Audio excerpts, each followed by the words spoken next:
ټولو نه اول بدعت دا لفظ چې دی په دین اسلام کې او په شریعت کې د بدعت ډیر تعریفونه دي، ډیر تعریفونه، چا یې څنګه تعریف کړی دی او چا یې څنګه تعریف کړی دی. زه په اسانو الفاظو باندې په اسانه پښتو کې د هغې ټولو تعریفونو یو خلاصه او نچوړ ورته بیانوم. بدعت څه ته په دین کې یا په شریعت کې بدعت څه ته؟ نو ګوره دا یاد لره، په دین اسلام کې یو نوی کار رئیستل، صرف نوی کار رئیستل نه، بدعت دومره نه دی. په دین اسلام کې یو نوی کار رئیستل، د یو نوی کار ایجاد کړل په نیت د ثواب باندې. دا یاد لرئ چې ته یو نوی کار راوباسې او ستا په هغې باندې نیت د ثواب د حصول نه، دا بدعت نه دی. یعنی په نیت د ثواب باندې ته په دین اسلام کې یو نوی کار راوباسې او څو وای چې په دغه کار باندې ماتم ثواب میلاوږي او چې تی وکړې نو تاتم په دې باندې څه میلاوږي؟ ثواب میلاوږي. دې ته بدعت ویل کېږي چې دا کار د حضور مبارک علیه السلام په زمانه کې نه، د حضور علیه السلام په زمانه کې نو. تا په دین او په اسلام کې یو نوی کار رویستا په نیت د ثواب باندې چې ستا دا دعوه ده چې په دغه نوی کار باندې ماتم ثواب میلاوږي او تاتم ثواب میلاوږي، دې ته ویل کېږي بدعت. اوس صاحبانو ځان پوه کړئ چې حضور مبارک په زمانہ کې یو کار نه شوی، یو کار په دنیا کې او په خارج کې او په عمل کې نی راوستلی شوی، او تی په وس زمانہ کې په دین کې یو نوی عمل راوباسې او په نیت د ثواب یې راوباسې چې ووایي چې دا کار کړل ثواب دی. نو صاحبانو دا کوم کار چې چا راویستلی دی د دې دوه حالات دي، دوه حالتونه دي. که چرته دغه نوی کار چې د راویست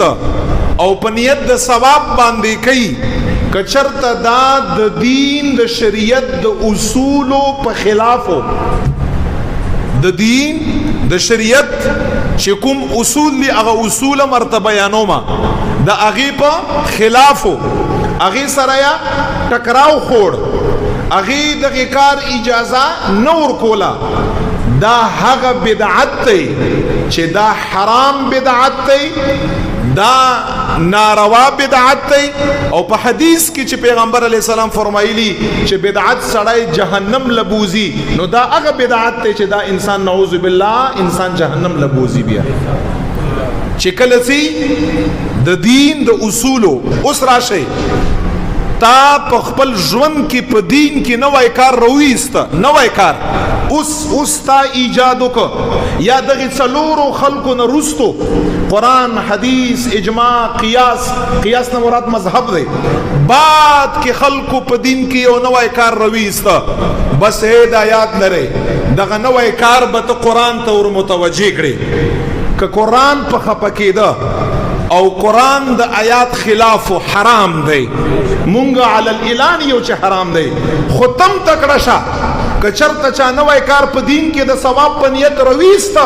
او د قرآن او د حدیث او د اجماع خلاف نو، تم په منبر باندې ووایه چې دا بالکل ثواب والا کار، بالکل جایز دی. بیا دا جرأت تم وکړه تو ووایه. مونږ خو وایو چې که دا نوی کار د قرآن په خلاف دی، د حدیث په خلاف دی، د اجماع په خلاف دی، د مذهب په خلاف دی، دغه څلور اصول دي، دغه نوی کار مونږ هم جوتے کی نوک پہ رکھتے ہیں، دغه نوی کار زمونږ د خپونه لاندې، دغه نوی کار حرام، دغه نوی کار ناجایز، او دا هغه مبتدع بدعتی انسان دی چې دغه نوی کار د وجې نه چې قرآن حدیث په خلاف باندې دا نوی کار دی اور د جهنم لبزي، دا بالکل حرام دی. خو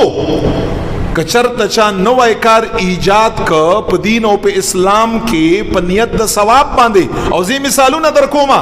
صاحب په دې کې تم راګيري، په دې کې تم راځي، ستا غلام پکې راځي، ستا استاد هم پکې راځي، ستا شیخ هم پکې راځي، ستا مشر او کشر هم پکې راځي. بیا بدعت نه هیڅوک نه دی پاک په دغه وخت کې چې تعریف دې صحیح ونکړه او معنا دې صحیح بیان نکړه، خلق را په صراط مستقیم باندې روان نکړه او سم د پوي نکړه، تا او ستا پلار او نیکه او استاد او شیخ پکې راګیر دی. بیا او کچرته په دین کې نوای کار څنګه چا په دین کې نوای کار رويسته په نیت د ثواب باندې کاوه، په نیت د ثواب باندې. اوس دا میکینیک یو کس دی دا گاڑی ماڑی جوړي نام په دین کې نوای کار دی، په تاسو په نیت د ثواب باندې نه کوي، ښا دا روزګار دی په نیت د ثواب باندې چې ته ثواب غړي او د قران د حدیث د اجماع د مذهب په خلاف خو نه دی جایز. او که د قران او حدیث او د اجماع او د مذهب په خلاف نو هغه سره ټکراو نه خور، هغه ایکسپټ کاوه قبلاویا صحیح اورتوي، بالکل دا کار باعث ثواب د انسان ته په دې باندې اجر ملاوي.